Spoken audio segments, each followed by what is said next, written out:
gravando. Então, a minha digníssima esposa, Monique, nós estamos vindo numa churrascaria e a abençoada aqui, em vez de pegar um pouquinho de salada para aproveitar o churrasco, olha o tamanho do prato dela. É que eu me empolgo com as outras coisas. E agora que eu descobri que eu tô com anemia, eu peguei beterraba. Eu queria protestar. É, mas podia pegar só um pouquinho de beterraba, não lasanha. Eu queria protestar sobre essa lasanha. A minha lasanha, que eu aprendi com a irmã Raimunda, com a Tati, com a Bibi, ela vai molho branco e molho vermelho. Essa só tem molho vermelho.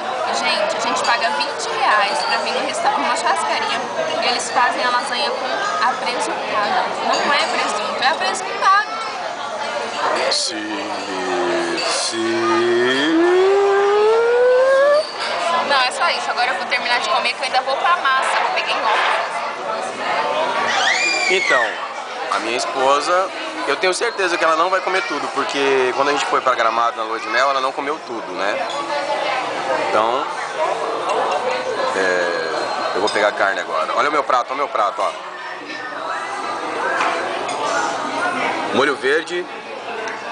Pega tomate. E... esqueci o nome disso aqui. Como é que é o nome?